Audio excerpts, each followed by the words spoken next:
અમરેલી ભાજપની અંદર હવે બે જૂથ પડી ચૂક્યા છે એ વાત લગભગ નક્કી છે। વાત એટલા માટે નક્કી માનવામાં આવી રહી છે કે જે છેલ્લા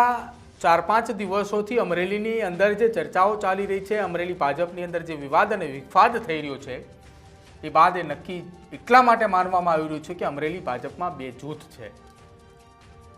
એક તરફ 2022ની વિધાનસભાની ચૂંટણીની અંદર ભારતીય જનતા પાર્ટીએ 156 સીટો જીતતાની સાથે જ અમરેલી સહિત સૌરાષ્ટ્રભરની અંદર કોંગ્રેસનું માત્ર ને માત્ર વેઢાના આંગળે બરોબર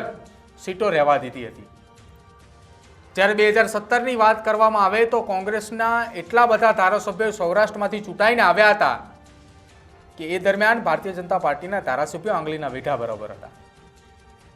જો એ 5 વર્ષના સમયગાળા દરમિયાન એ સત્તા પરિવર્તન થઈ, પરંતુ એ સત્તા પરિવર્તનની વચ્ચે હવે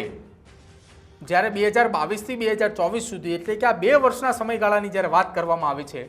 ત્યારે 2 વર્ષના સમયગાળા દરમિયાન ભાજપની અંદર હવે વિવાદ અને વિવાદ શરૂ થયા છે। એક તરફ ગાંધીનગરની અંદર એ તૈયારીઓ ચાલી રહી છે કે નવું સંગઠન બનાવવું, નવા સંગઠનની અંદર કયા કયા હોદ્દેદારોને સ્થાન આપવા,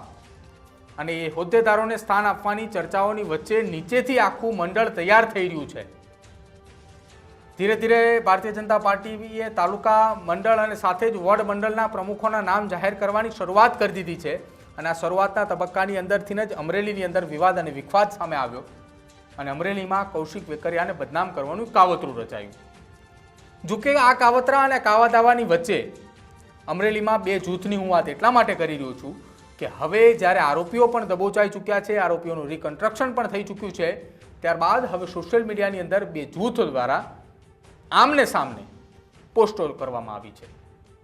પહેલા તો અમરેલી જિલ્લાના ભારતીય જનતા પાર્ટીના એ કાર્યકર્તાઓ દ્વારા સોશિયલ મીડિયાની અંદર પોસ્ટો પણ મૂકવામાં આવી રહી છે, અને સાથે સાથે એ કાર્યકર્તાઓની સાથે સાથે જ્યારે હું વાત કરી રહ્યો છું તે દરમિયાન અમરેલી જિલ્લા ભાજપના ઉપાધ્યક્ષ અને જેમનું નામ છે સુરેશભાઈ બી પાનસુરિયા, તેમણે એક લેટર પણ આપ્યો છે। લેટર પણ CR પાટીલ સુધી પહોંચાડ્યો છે, અને લેટરની અંદર વિષય વાત તેમણે જણાવી છે કે જે વ્યક્તિએ કૌશિક વેકરિયાને બદનામ કરવા પાછળનું જે કાવતરું રચ્યું છે તે મનીષ વઘાસિયાની પાછળ અન્ય કોઈ વ્યક્તિ માસ્ટરમાઇન્ડ છે તેવું પણ તેમને લાગી રહ્યું છે, અને માસ્ટરમાઇન્ડ જે કોઈ પણ હોય તેની સામે કાયદેસરની કાર્યવાહી થાય અને યોગ્ય ન્યાયિક તપાસ થાય તે માટેનો તેમને એક પત્ર જે છે તે CR પાટીલને લખ્યો છે। પહેલાં તમે સુરેશ પાનસુરિયાને તમે સાંભળી લો શું કંઈ કહી રહ્યા છે ને તેમની શું રજૂઆત છે। પત્ર તો તેમને લખ્યો છે, પરંતુ મીડિયા સમક્ષ પણ આવીને તેમને ખુલીને વાત કરી છે, એટલા માટે સાંભળવું જરૂરી છે કે સુરેશ પાનસુરિયાએ શું આક્ષેપો કર્યા છે, શું લેટરની અંદર લખ્યું છે, અને CR પાટીલને શું રજૂઆત કરી છે એ પણ સાંભળો। હમણાં થોડા દિવસો પહેલાં જે અમરેલીની અંદર માન્ય કૌશિકભાઈ વેકરિયા, અમરેલી વડિયા કોકાવાના ધારાસભ્ય, વિધાનસભાના ઉપદંડક કે જેમની સાથે મેં ભારતીય જનતા પાર્ટીમાં ખૂબ એના વડપણ હેઠળ કામ કર્યું છે, એવા લોકપ્રિય અને યુવાનોની જે આઇકોન કહેવાય છે એવી વ્યક્તિની છબી ખરડાવવા માટે અને બદ ઇરાદાથી જે એમનામાં લેટર પેડનો ઉપયોગ કરીને આવે અને દંડાત્મક કાર્યવાહી કરવા આવે એ હું પાટીલ સરને મેં અને CMને પણ મેં પત્ર લખ્યો છે મારા દ્વારા, અને એમને પણ મેં કીધું છે કે આની અંદર જે ખૂટતી કાર્યવાહી કરે। હમણાં થોડા દિવસો પહેલાં જે અમરેલીની અંદર માન્ય કૌશિકભાઈ વેકરિયા, અમરેલી વડિયા કોકાવાના ધારાસભ્ય, વિધાનસભાના ઉપદંડક કે જેમની સાથે મેં ભારતીય જનતા પાર્ટીમાં ખૂબ એના વડપણ હેઠળ કામ કર્યું છે, એવા લોકપ્રિય અને યુવાનોની જે આઇકોન કહેવાય છે એવી વ્યક્તિની છબી ખરડાવવા માટે અને બદ ઇરાદાથી જે એમનામાં લેટર પેડનો ઉપયોગ કરીને આવે અને દંડાત્મક કાર્યવાહી કરવા આવે એ હું પાટીલ સરને મેં અને CMને પણ મેં પત્ર લખ્યો છે મારા દ્વારા, અને એમને પણ મેં કીધું છે કે આની અંદર જે ખૂટતી કાર્યવાહી કરે। તો આ હતું સુરેશ પાનસુરિયાનું નિવેદન। હવે વાત કરવી છે અમરેલી ભાજપના એ બે જૂથની ફરી એકવાર એટલા માટે કે અમરેલી ભાજપની અંદર પાલિકાની અંદર ચાલુ સભ્યો દ્વારા સોશિયલ મીડિયાની અંદર પોસ્ટો લખવામાં આવી છે। આ પોસ્ટો એ સોશિયલ મીડિયાની અંદર એટલા માટે લખવામાં આવી છે કે અમરેલીની એ જનતા જાણે છે, અમરેલીના એ તમામ લોકો જાણે છે કે કૌશિક વેકરિયાને બદનામ કરવા પાછળ કોણ હતું, પરંતુ કોઈ વ્યક્તિ ખુલીને નામ નથી આપતું।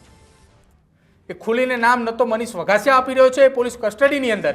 કે ન તો એ અમરેલી ભાજપના કોઈ કાર્યકર્તાઓ ખુલીને આપી રહ્યા, પરંતુ સોશિયલ મીડિયાની અંદર જોરદાર ચર્ચાઓ ચાલી રહી છે કે છેલ્લા 15 વર્ષથી અમરેલીને કોણ બદનામ કરતું હતું, અમરેલીના એ પૈસાઓ કોણ ખાતું હતું, અમરેલીનો વિકાસ કોણ રોકતું હતું, સાથે જ 50 લાખ રૂપિયાનો ભ્રષ્ટાચાર પણ કોને કર્યો છે, આ પ્રકારના અલગ અલગ લખાણો સાથેના પોસ્ટ સોશિયલ મીડિયાની અંદર વાયરલ થઈ રહી છે. અને આ પોસ્ટ વાયરલ કરનાર અન્ય કોઈ વ્યક્તિ નથી, પરંતુ એ તાલુકા એ પંચાયતના જે સભ્યો હોય, એ પાલિકાના જે સભ્યો હોય તેમના દ્વારા સોશિયલ મીડિયાની અંદર વાયરલ કરવામાં આવી રહ્યું છે. જોકે હવે જોવાનું રહેશે કે આખી આ ઘટનાની અંદર અમરેલીની અંદર કઈ દિશાની અંદર ભારતીય જનતા પાર્ટી અને તેનું સંગઠન નક્કી કરે છે. કેમ કે હાલ માત્ર ને માત્ર તાલુકાના